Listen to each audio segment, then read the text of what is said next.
본 방송에서 제공하는 투자 정보는 투자 판단에 대한 조언입니다. 방송에서 제공하는 주식의 가치, 가격 상승 및 하락에 대해서는 방송사에서 보장하지 않습니다. 여러분 안녕하세요. 오늘도 장 마감까지 든든하게 함께 하겠습니다. 마감인방 60분의 승부 최수익입니다. 이번 주 초부터 상당히 분위기가 좋습니다. 제가 가을이면 좀 가을을 타곤 하는데 주초 분위기 어제에 이어서 오늘도 시장 계속해서 오름세 보여주면서 제 기분까지 끌어올리고 있는데요. 자, 지금 현재 시장 상황부터 체크해 보도록 하겠습니다. 자, 오늘 코스피 코스닥 양시장 붉은 불빛 띄워주면서 종목들로도 상당히 붉은 불빛 넓게 퍼져 있는 모습입니다. 우선 전기전자 업종부터 좀 체크를 해보도록 하겠습니다. 오늘 시장 상승의 주역은 단연 전기전자 업종이 되고 있습니다.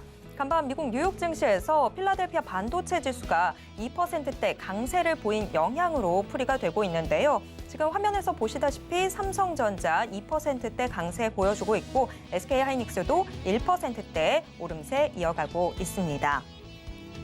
반도체 업황, 지금 겨울을 지나고 있다라는 이야기들 나오고 있지만 외국인들은 미리 움직이는 모습인데요. 오늘도 코스피에서 외국인들 전기전자 업종을 중심으로 이 순매수세 보여주고 있습니다.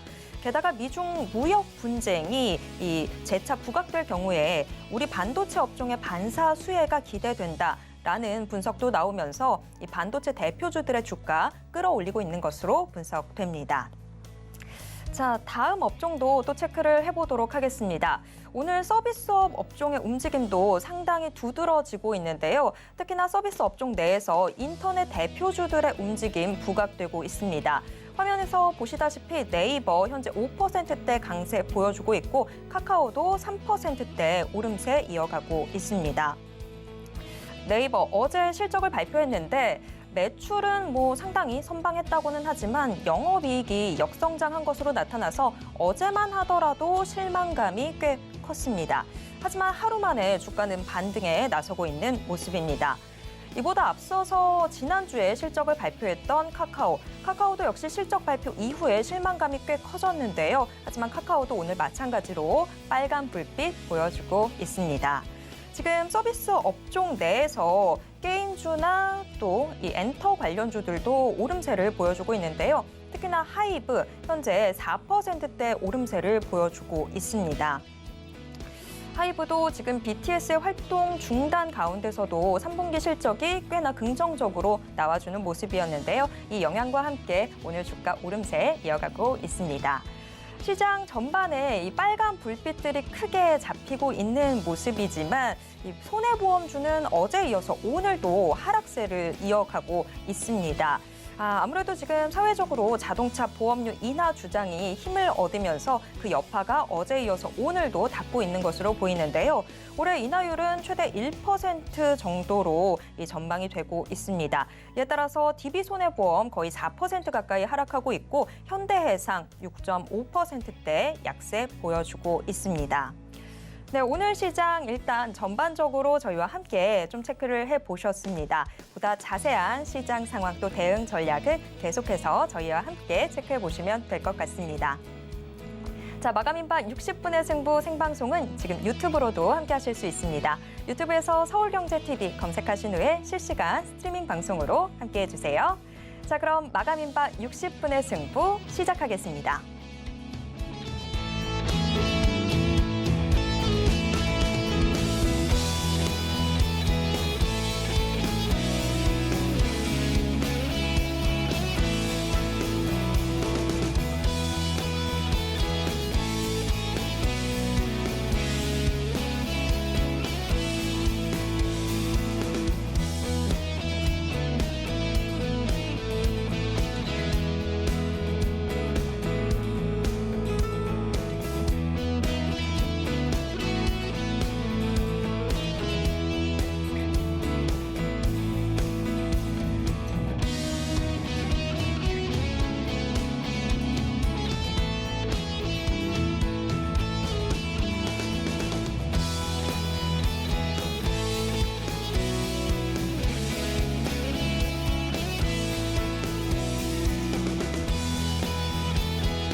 네, 마감인방 60분의 승부. 오늘 시장의 핵심 업종 확인해보는 시장 극과 극으로 출발해 보도록 하겠습니다.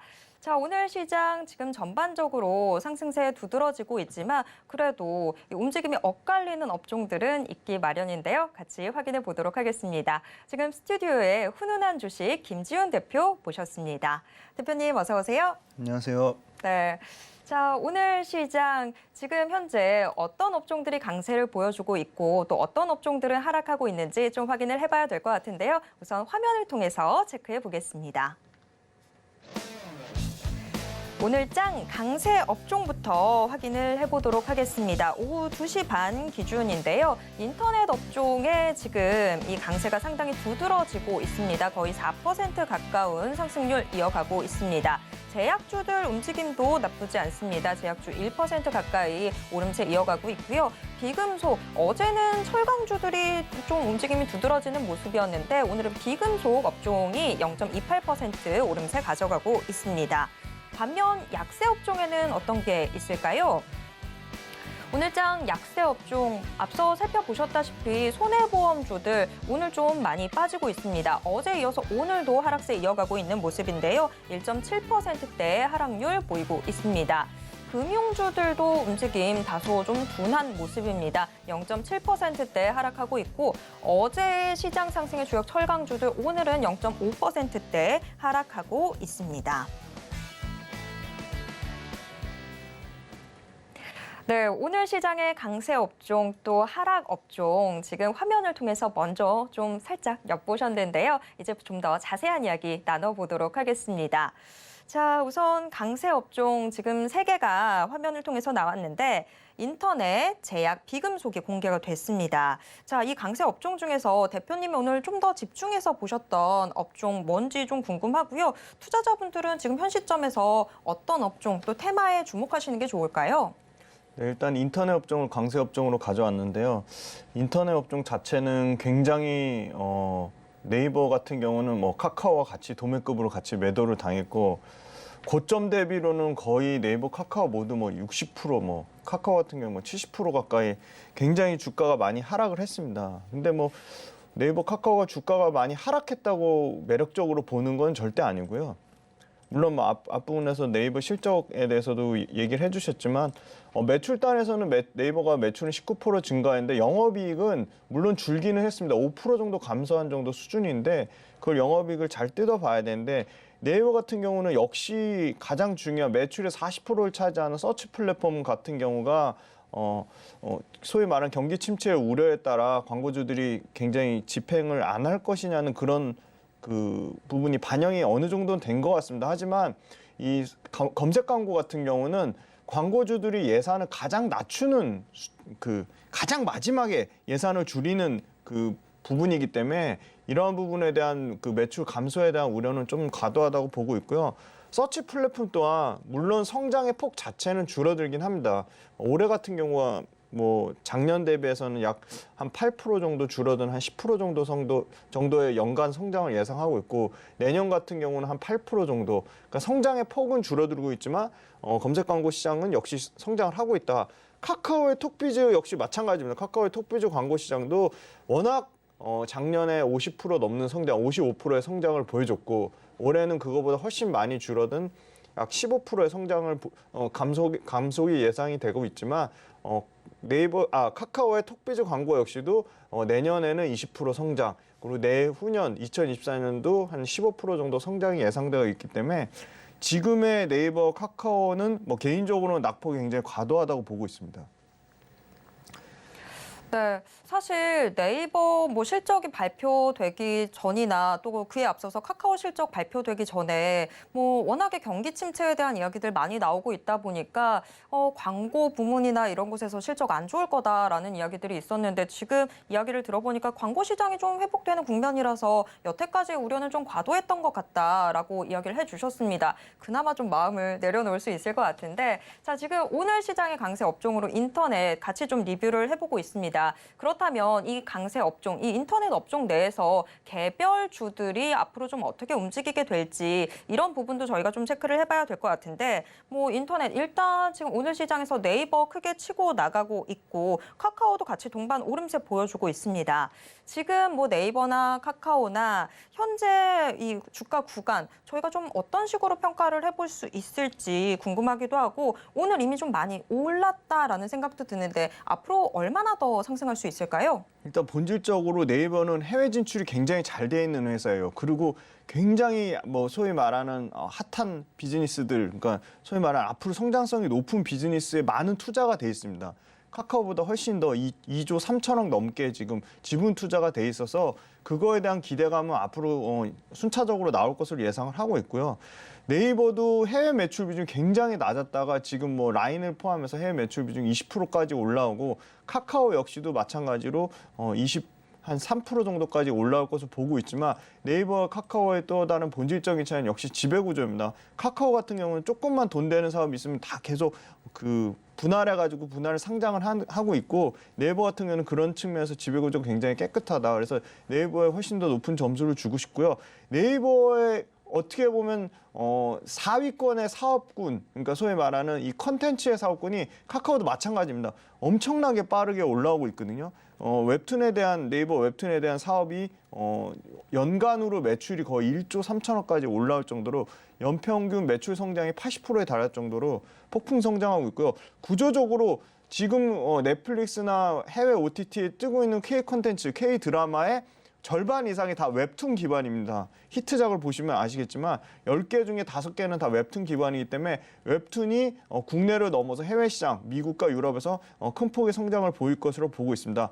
커머스 또한 그 커머스에 좀 집중된 수익 구조를 탈피하기 위해서 일단 기본적으로 커머스는 이 쇼핑 거래액이 증가해야 되는데 올해 같은 경우는 소폭 감소된 한 10%, 18%에서 20% 감소된 수준으로 거래액이 나오고 있지만 거래 한 41조 규모로 전년 대비해서는 그래도 성장을 하고 있습니다. 그리고 내년에도 한 46조 한 13% 거래액이 성장하고 있다는 점. 물론 쿠팡하고 굉장히 큰 경쟁을 하고 있지만 네이버 자체의 쇼핑도 굉장히 커지고 있다. 그다음에 두 번째는 밸류에이션이 가격적으로 너무 지금 박살이 나는 바람에 코로나 이전 수준으로 회복이 됐습니다. 그래서 2023년 기준으로 PER 40배, 원래 네이버 같은 경우 60배 가까운 PER을 받다가 지금 40배 가까이 떨어졌어요. 물론 이익 추정치 하향을 감안해서도 지금 40배라는 거는 굉장히 밸류에이션의 매력이 있다고 보고 있고요. 지금 가격적으로 보시면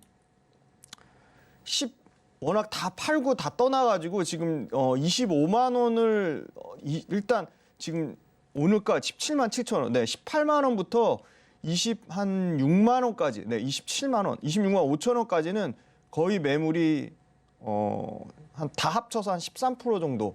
그러니까 굉장히 매물이 없고요. 오히려 그 27만 원에서 30만 원대가 매물이 가장 많습니다. 그래서 최근에 워낙 바닥권 15만 5천 원 대비 최저점 대비해서도 한 15% 정도 오른 정도 수준이기 때문에 이게 가격적으로 엄청나게 부담된다고 말하기는 어려울 것 같고요.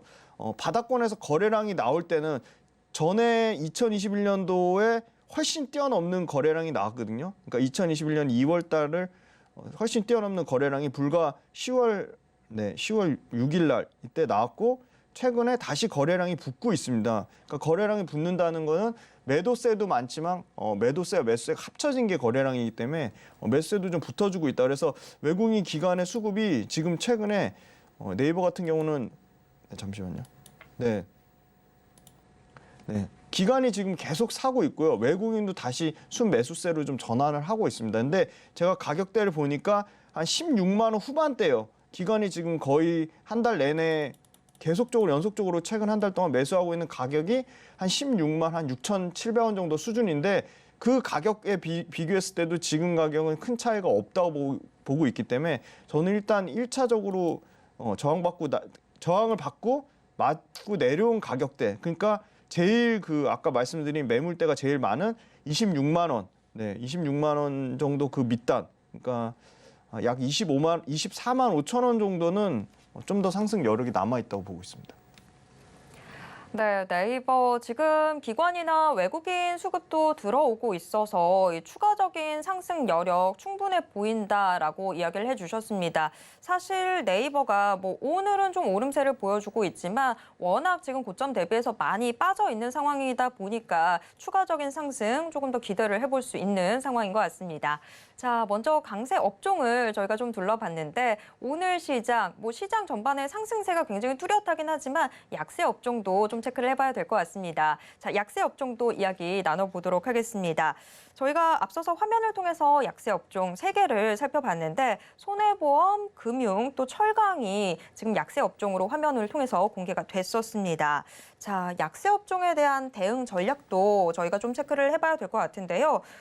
최우선적으로 좀 지금 저희가 전략을 짜야 되는 약세 업종은 어떤 게 있을까요? 네, 대표적인 경기 민감주죠. 철강 업종인데요. 철강은 중국 방역 완화에 대한 검토 얘기가 나오면서 소폭 최근 철강석 가격이 기대감에 상승한 부분이 있습니다. 그리고 호주의 강점탄 같은 경우도 7주째 상승세를 보여주고 있어서 이거 철강 업황이 회복되는 거 아니냐에 대한 약간 반신반의하는 모습이 나와주고 있습니다. 현대제철의 철근 가격도 최근에 2개월 연속 인상이 나왔고요. 근데 가장 큰 거는 일단 여전히 제로 코로나 정책을 당분간은 유지하겠다고 재차 강조해서 중국 방역 당국이 말을 했고요. 만약에 이 철강 관련돼서 소위 말하는 중국에서 이제 방역 완화 정책이 나와서 한다고 해도 엄청나게 이 공급 수요와 이 철강도 화학 시장과 아주 유사하게 움직이는데요. 철저하게 그 판매 가격과 원자재 가격의 스프레드 마진, 철강석 가격도 올라와야지 그걸 어느 정도 판가에 인상을 시킬 수 있는 부분이거든요. 근데 그런 측면에서 조금 어렵다고 보고 있고요.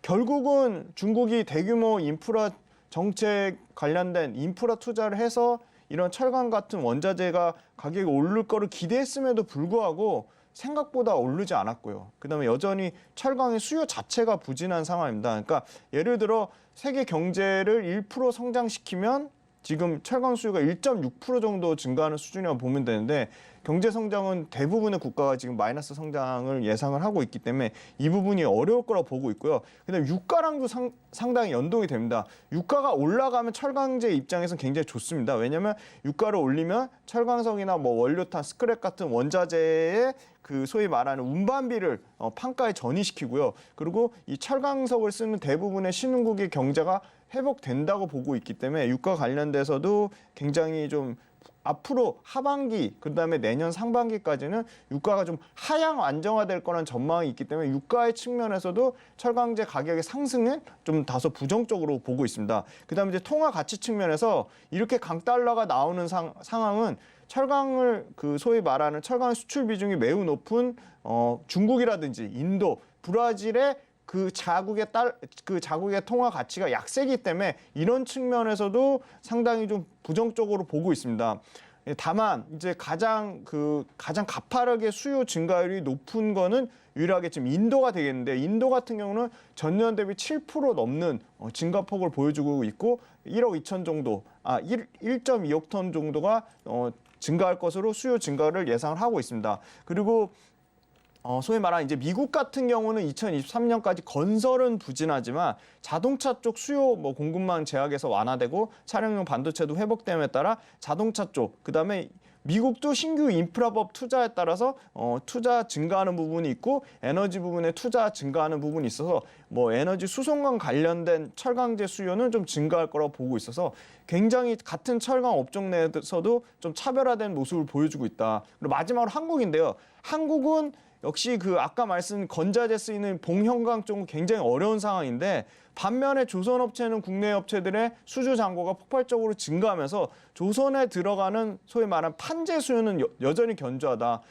판재는 조선에도 쓰이지만 자동차에도 쓰이기 때문에 전방 산업이 그렇게 나쁘지 않은 상황이라서 판재 같은 경우는 굉장히 수요가 견조하기 때문에 이런 부분은 또 철강 업종 내에서 차별화될 거라고 보고 있고 그다음에 중국의 이 조강 생산 그러니까 중국의 생산량에 가장 큰 영향을 이 철강업이 받는데 조강 생산량 자체는 11월하고 12월에 조강 생산이 실제 생산량 자체가 나오는 걸 보고 판단해야 될 것으로 예상하고 있습니다. 네. 철강주들 어제는 상당히 강세를 보여줬습니다. 철강주 앞서 말씀해 주셨다시피 경기 민감주죠. 그러다 보니까 경기 침체 이슈들, 경기가 앞으로 살아날 것 같다라는 이슈들 나올 때마다 거기에 맞춰서 좀 움직이는 영향들이 있는데 어제만 하더라도 중국 제로 코로나 기대감들 같이 있으면서 이 철강주들 오름세 보였지만 오늘은 다소 좀 주춤한 모습 나타나고 있습니다.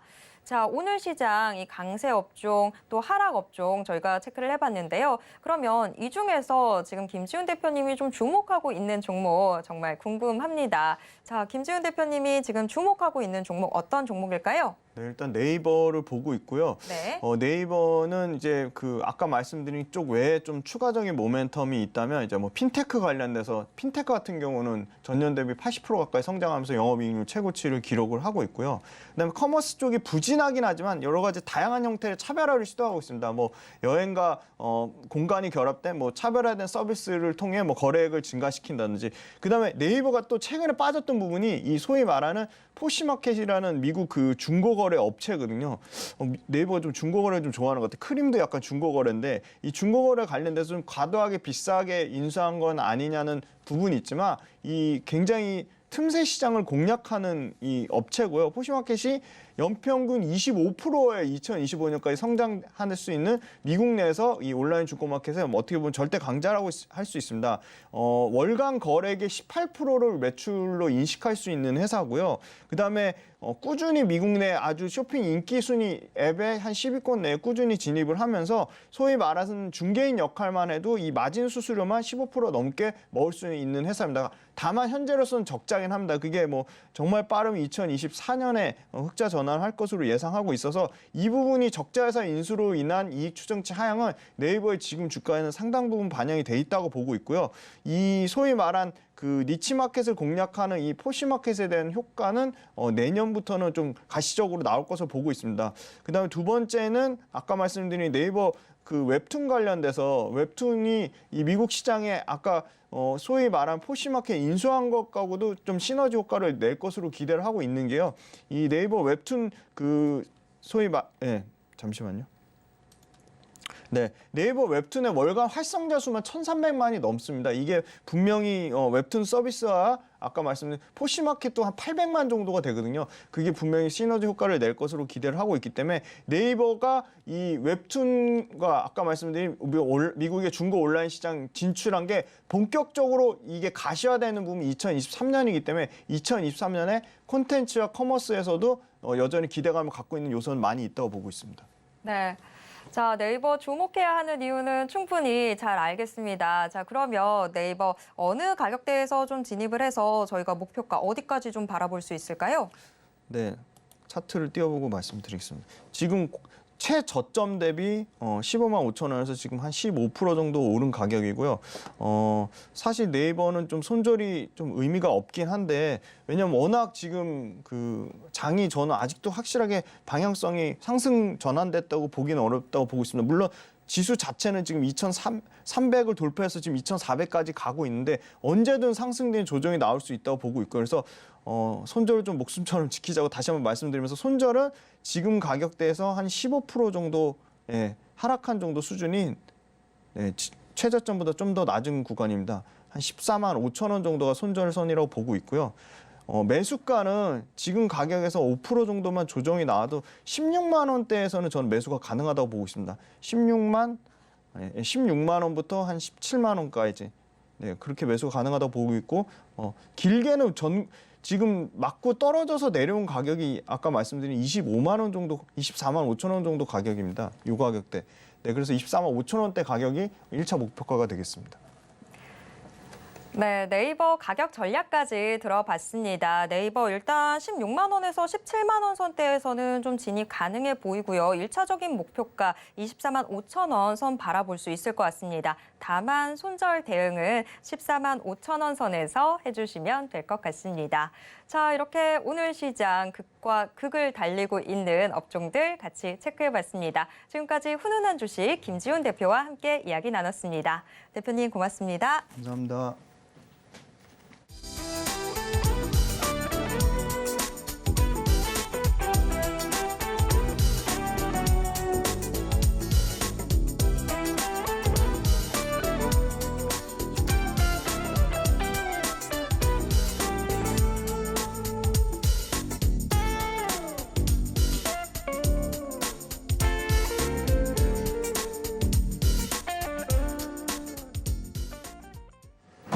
장 마감을 앞두고 있는 이 시점. 자, 내일장에서 바로 달리게 될 종목엔 어떤 것이 있을지 확인해보는 내일 런 시간입니다.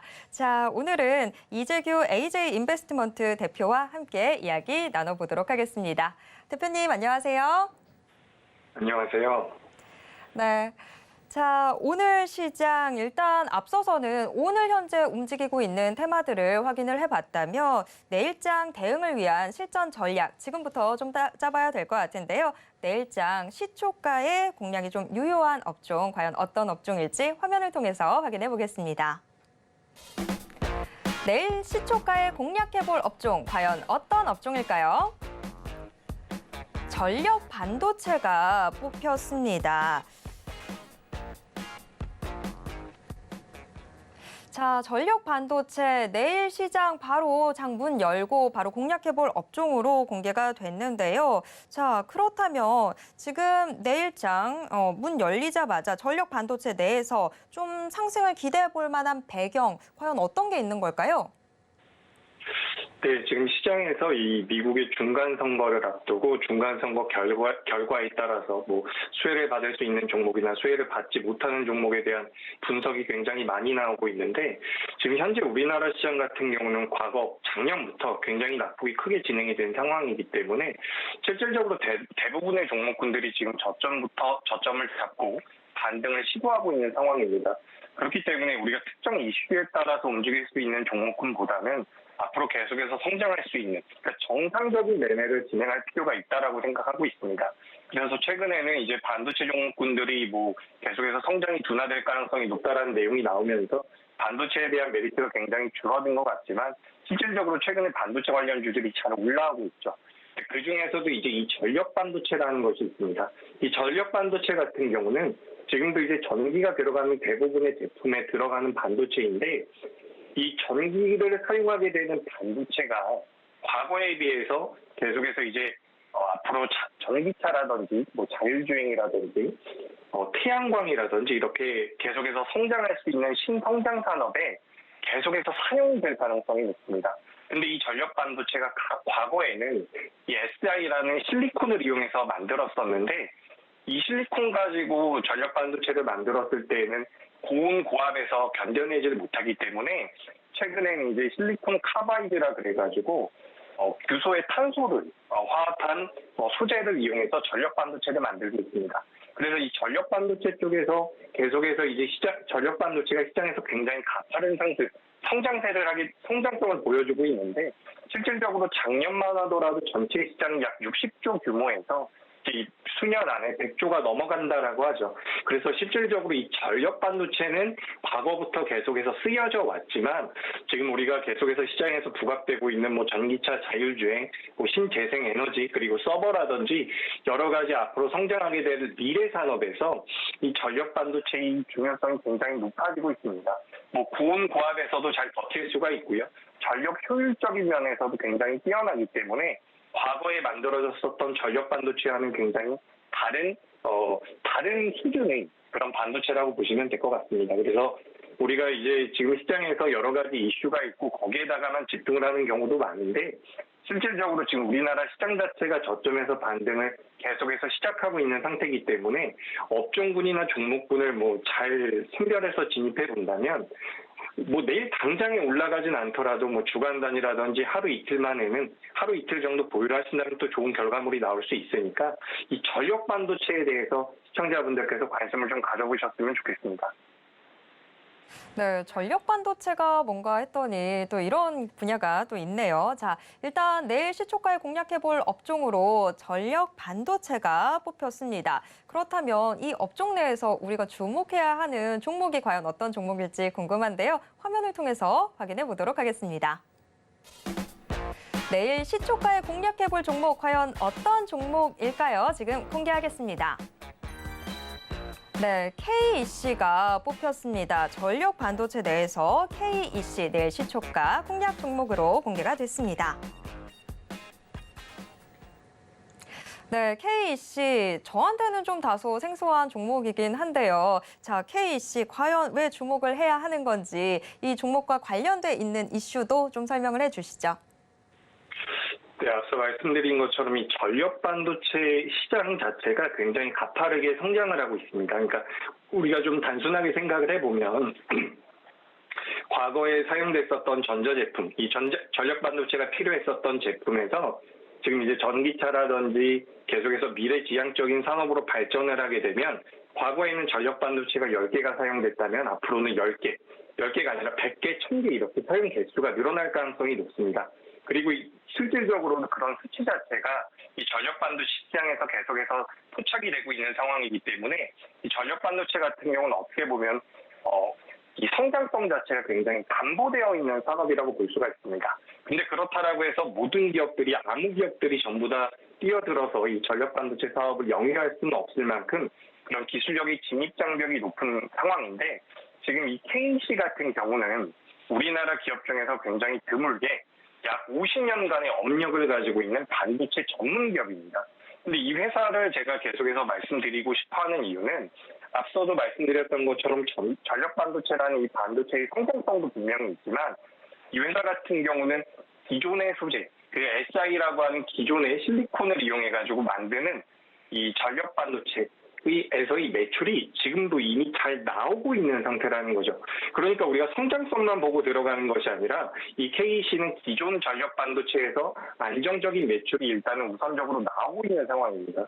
그런 상태에서 아까 말씀드렸던 것처럼 실리콘 카바이드라고 하는 다른 소재를 이용해서 좀 더 이제 효율성이 높은 전력 반도체를 생산하게 되는데 실제로 국내 대형 자동차 부품사나 해외 전기차 제조사와도 지금 공급을 논의하고 있는 상태고 실질적으로 국내 가전 고객사의 프리미엄 TV에다가 이 KEC가 만든 전력 반도체가 납품되고 있는 것으로 확인이 되고 있습니다.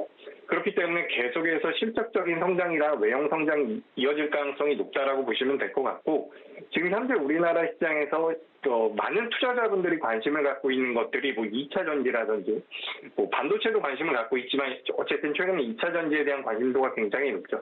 그리고 뭐 테마성을 띠고 있는 종목군들 중에서는 뭐 네옴시티라든지 러시아 우크라이나 전쟁 재건 관련주들 그 몇 가지 종목군들이 계속해서 이렇게 시장에 등장을 하고 있는데 제가 오늘 말씀드리는 이 전력 반도체 같은 경우는 앞으로 어쨌든 전기를 사용하는 부품들이나 제품들이 늘어나게 되면 부각이 될 수밖에 없는 그런 사업 구조를 가지고 있다라고 보시면 될 것 같습니다. 그래서 제가 오늘 수치를 좀 정리를 해봤는데 지금 잘 안 보여가지고 제가 그냥 말로 말씀드려보자면 이 회사 같은 경우 이제 올해 매출액이 2천억이 넘어가고요. 영업이익 같은 경우도 200억대가 넘어갈 것으로 예상이 되고 있는데 영업이익률도 동종 업체들에 비해서는 굉장히 잘 나오는 회사고 다른 동종 업체들에 비해서 저평가되어 있는 기업이기 때문에 지금 시장에서는 굉장히 좀 어떻게 보면 잠깐 조용한 상태입니다. 얼마 전에는 그러니까 올해 들어서 올해 초에는 이 KEC라는 기업이 테슬라 모터스의 제품을 납품했다라는 소식이 들리면서 시장에서 부각이 된 경우도 있었는데 그 이후에 굉장히 오랜 시간 동안 거래량이 줄면서 조정을 받았고 이제서야 이제 다시 움직일 수 있는 초입 구간에 들어왔다라고 보고 있습니다. 그래서 이 전력 반도체에 대한 관심은 우리 시청자분들께서 계속해서 좀 이어가셨으면 좋겠고 사실상 우리나라의 이 전력 반도체와 관련되어 있는 기업들이 몇 개 없습니다. 뭐 LX 세미콘이라든지 뭐 KEC라든지 몇 가지가 있는데 지금 실질적으로 이제 주가의 변동성을 좀 타이트하고 재밌게 가져갈 수 있는 종목은 KEC가 가장 적합하다라고 보고 있습니다. 그래서 뭐 전력 반도체 쪽에서는 이 KEC에 대해서 좀 관심을 가져보셨으면 좋겠습니다. 네, KC 내에서 지금 상당히 업력도 굉장히 있었는데 제가 잘 모른다고 말했던 게 지금 살짝 마음에 좀 걸리네요. 자, 일단 전력 반도체 내에서 KC를 좀 주목해보면 좋겠다라고 콕 집어주셨는데 그럼 뭐니 해도 저희가 좀 확인을 해야 될 건 바로 가격 전략이겠죠. KC 저희가 내일 시초가에 공략을 해서 과연 목표가 뭐 어디까지 바라볼 수 있을까요? 네, KEC 같은 경우는 얼마 전에 한번 장중에 거래량이 붙으면서 주가가 강하게 올라간 적이 있는데 그때 당시에 위에 상단부의 매물대를 뚫지를 못했습니다. 근데 그게 뚫지 못한 건지 안 한 건지는 좀 시간이 지나봐야지 알겠지만 제가 봤을 때는 굉장히 오랜 기간 우리나라 종합주가지수 자체가 조정을 받았기 때문에 그 구간에서 많은 매물들이 쌓여 있었던 상황이고 그래서 이제 한 번에 치고 올리기에는 좀 부담이 있었던 것으로도 판단이 됩니다. 그렇기 때문에 지금 차트 모양을 보자면 거래량이 한번 붙으면서 주가가 가파르게 올라갔다가 최근 며칠 동안 다시 한번 조정을 받고 있는데 이 조정을 받는 구간에서 거래량이 굉장히 많이 줄어들어 있는 상태입니다. 현재 현실적으로 말씀드려보자면 현재 시장에 상장되어 있는 종목들 상당수가 이 KC 같은 포지션을 비슷하게 만들어 놓고 있습니다. 차트상으로. 근데 그 중에서 어쨌든 말씀드렸던 것처럼 이 전력 반도체가 이슈가 될 가능성이 높기 때문에 지금 기술적으로도 굉장히 메리트가 있다. 기술적인 부분에서도 메리트가 있지만 재료까지 가지고 있기 때문에 이슈가 될 가능성이 굉장히 높다라고 보고 있습니다. 그래서 이 회사 같은 경우는 앞서 말씀드린 지금 저희가 계속해서 진행하고 있는 것처럼 내일 시초가의 공략을 해보시고 목표가 같은 경우는 제가 3,000원대로 지금 잡고 있습니다. 3,000원까지는 충분히 탄력적인 흐름이 나올 수 있을 거라고 보고 있고요. 손절가 같은 경우는 좀 타이트하게 잡아드리도록 하겠습니다. 손절가 같은 경우 2,550원으로 정해드려서 내일 시초가의 움직임 살펴보고 밀려 내려가면 대응하시고 밀려 내려가지 않고 올라가게 된다면 목표가까지 홀딩하시는 전략을 취해본다면 충분히 시장 대비해서 좋은 결과물이 나올 수 있다 보니까 참고하시면 되겠습니다. 네, 내일 시초가에 공략해보면 좋을 종목 KEC 소개를 받아봤습니다. 내일 시초가에 한번 잘 살펴보시고요. 손절 대응, 이 라인 잘 지켜주셔야 될 것 같아요. 2,550원 선 이 손절 라인으로 잘 지켜주시길 바랍니다. 목표가는 3,000원까지 바라보도록 하겠습니다. 자, 내일장 시장을 주도할 업종과 종목에 대해서 같이 이야기 나눠봤습니다. 지금까지 AJ 인베스트먼트 이재규 대표와 함께 이야기 나눴습니다. 대표님 고맙습니다. 감사합니다.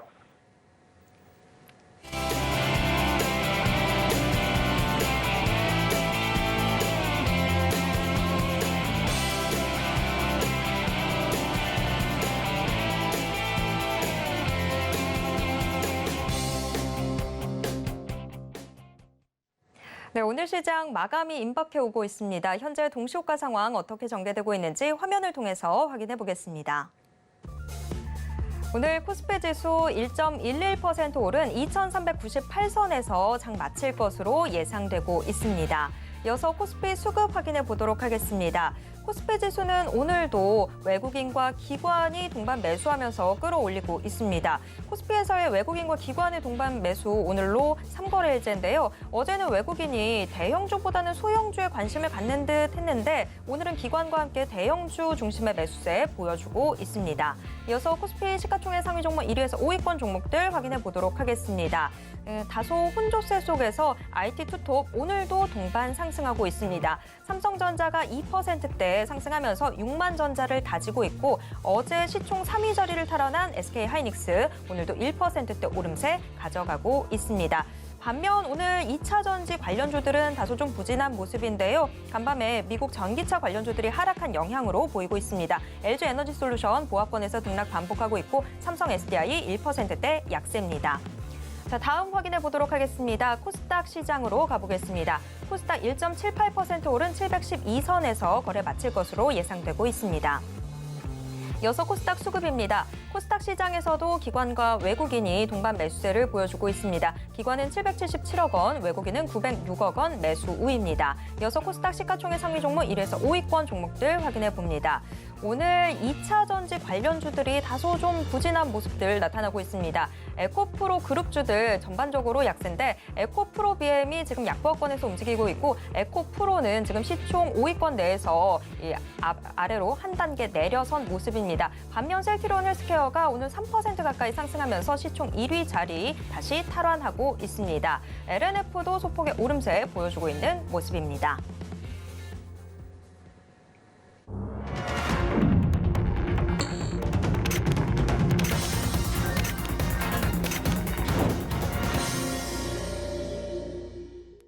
네, 이번 코너는 이정수의 신의 한 수 시간입니다. 매일 장 마감 이후 서울경제TV 리드온 이정수 파트너가 시장 분석과 함께 특징주들 짚어드리고 있는데요. 지금 이정수 파트너 전화 연결돼 있습니다.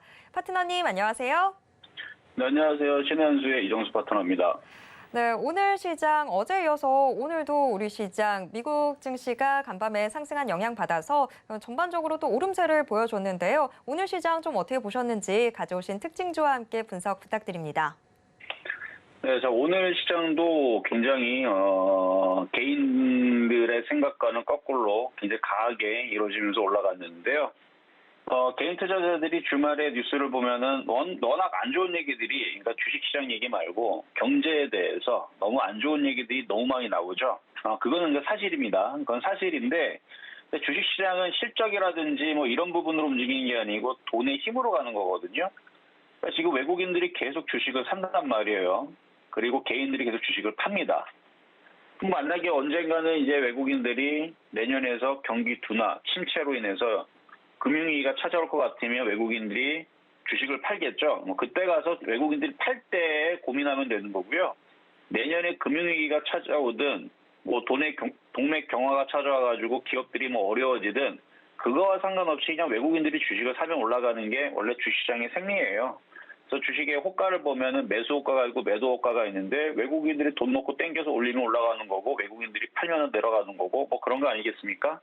그래서 매수세와 매도세의 공방전 속에서 누가 더 많이 이제 세냐, 그러니까 누가 더 많이 던지냐, 사냐. 그래서 많이 사는 쪽이 많으면 올라가는 거고, 파는 쪽이 세면은 내려가는 거고, 뭐 이런 거겠죠. 지금 계속 개인들이 주식을 매도를 합니다. 그리고 프로그램 매수는 계속 들어와요. 오늘도 매수가 들어오고.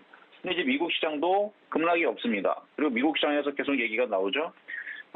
물론 이건 믿을 필요는 없는데 미국 시장은 중간선거 이후에서 계속 올라갔다, 강했다 이런 얘기를 지금 하고 있고 그리고 CPI 지수도 7.9를 지금 예상치를 보면서 떨어지는데 어쨌든 6개월 만이니까 8개월 만에 7%대로 내려오는 거에 대해서 일단은 그거로 호재로 받아들이고 미국 시장이 올라갔다라고 오늘 아침 기사에 나왔단 말이죠. 그게 맞든 틀리든 진짜든 아니든 그거와 상관없이 우리나라 시장은 그거에 호재에 맞춰가지고 지금 똑같이 반등을 주고 있습니다. 근데 이제 코스피 같은 경우는 우리나라도 어느 정도 많이 올라왔어요. 장중에 2,400도 갔고. 그럼 이제서부터는 이제 많이 올라왔기 때문에, 조만간에 고점을 치고 조정을 받겠죠. 근데 이런 얘기를 한다 그래서, 지금부터 조정받는구나. 이게 아니에요. 조정받는 모양이 나오면 그때서부터 올라간 폭이 있으니까 당연히 떨어지는 폭들도 있을 거니까 그걸 생각하면서 종목을 매매하라는 얘기입니다. 안 꺾이고 계속 오일선 타고 계속 올라갈지도 모르는 거거든요. 그거는 이제 세력들의 마음, 그러니까 돈의 힘으로 끌어당겨 올리면 외국인들이 사서 올리면 가능한 거예요. 그러니까 외국인들이 지금부터 계속 안 팔고 올해부터 내년까지 계속 산다. 그러면 우리나라는 어떻게 돼요? 이렇게 올라가겠죠. 근데 이게 어려우니까. 그러니까 어디까지 올라올지는 얘네들의 마음입니다. 기관들과 외국인들이 개인들이 계속 던지면 개인들이 들어올 때까지 계속 땡겨 올릴 거예요. 그러다가 개인 투자자들이 이제 안 되겠다고 들어오기 시작하게 되면 그때부터 조정받겠죠. 왜? 늘 그래왔으니까. 시장은 늘 그래왔기 때문에 그런 부분들을 여러분들이 알고 매매를 해야 되는데 그러면은 방법은 하나죠. 만만한 거 고르세요. 만만한 거 고르시고 오늘도 뭐 종목들이 이쪽 저쪽 이제 막 움직이는 것들 많을 텐데 오늘 대체적으로 보면은 어디가 움직였냐면은 게임주 강했고요, 엔터주 강했고요, 통신장비주도 강했지만 여행주, 화장품들도 강했습니다. 그리고 반도체가 아니죠, 저기 디스플레이, LG 디스플레이 때문에 디스플레이 관련주도 강했는데 하여튼 여기저기에서 지금 강세 종목, 오늘 제약주도 강했고, 그러니까 웬만하면 다 빨간색이었는데 뭐 2차 전지는 그동안 많이 올라갔으니까 좀 빠져도 티도 안 나겠죠. 많이 올라갔으니까 그동안. 그래서 지금 화장품들도 워낙 지금 오늘 강하게 이치안불서부터 해서 뭐 아우딘 푸처스, 아우딘 푸처스, 아모레 퍼시픽, 아모레지, 그러니까 뭐 여기저기서 지금 종목들이 돌아다니면서 급등이 나오는데 그러면은 이제 외국인들이 팔기 전까지 이 시장이 일단은 CPI 지수를 앞두고 움직이는 거라면 일단 CPI 지수를 확인할 필요는 당연히 있을 거고 그 전까지 바닥주 위주로 갖고 있는 사람들은 괜찮을 걸로 봅니다. 그러니까 바닥주여야 돼요. 제가 그래서 최근에서도 요때인데 요거 돌파할 때 이날이거든요. 10월 27일 날에 한 얘기가 있을 거예요. 이때에서 미국 시장 계속 올라가는데 우리나라 시장 안 올라가죠. 근데 뒤늦게 발동 걸리면서 움직일 수 있다. 그러니까 매매로서는 그러니까 장은 안 좋아도 매매로서는 좋은 장이다. 바닥주들 괜찮다. 매매하시라 그랬어요. 그때 이후로 해서 2260 깨진 적도 없고요. 여기 이때 이후로 넘어간 이후에서 2260 깨진 적이 없습니다.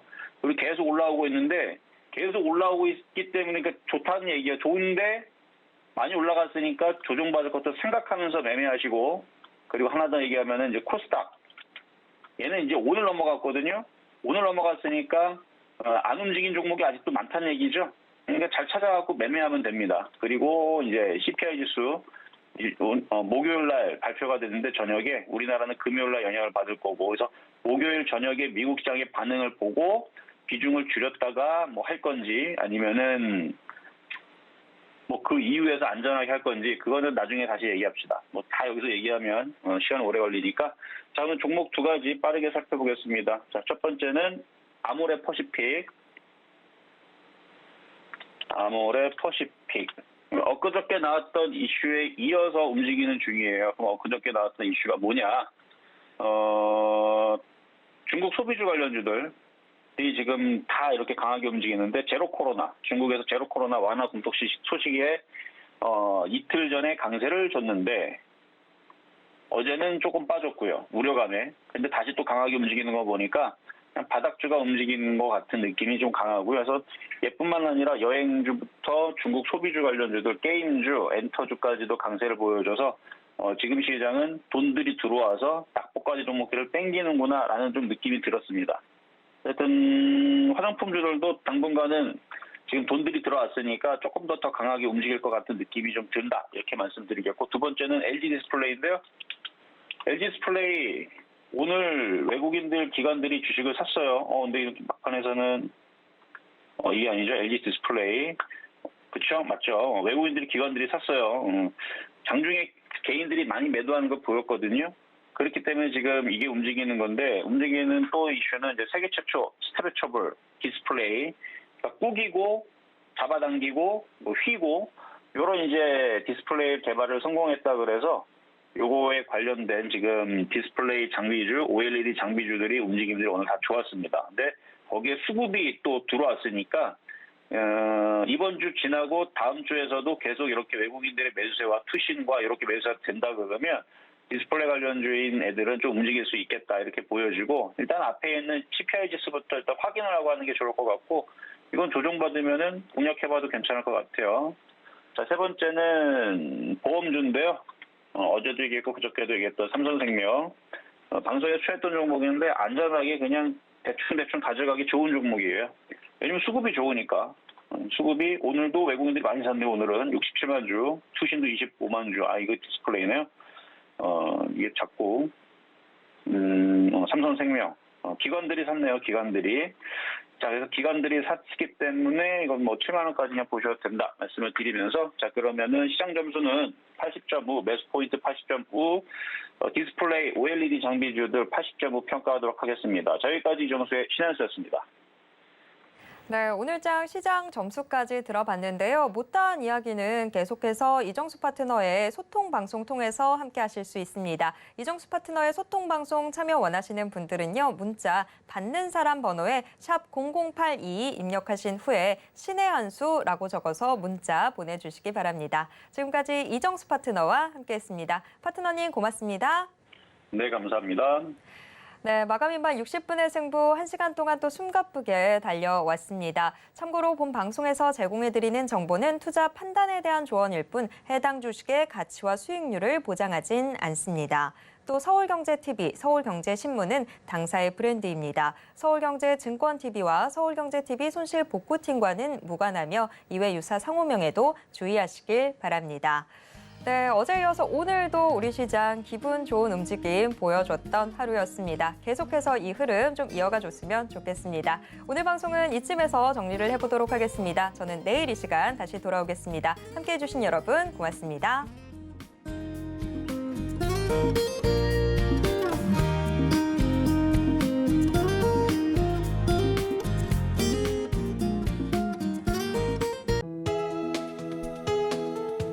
본 방송에서 제공하는 투자 정보는 투자 판단에 대한 조언입니다.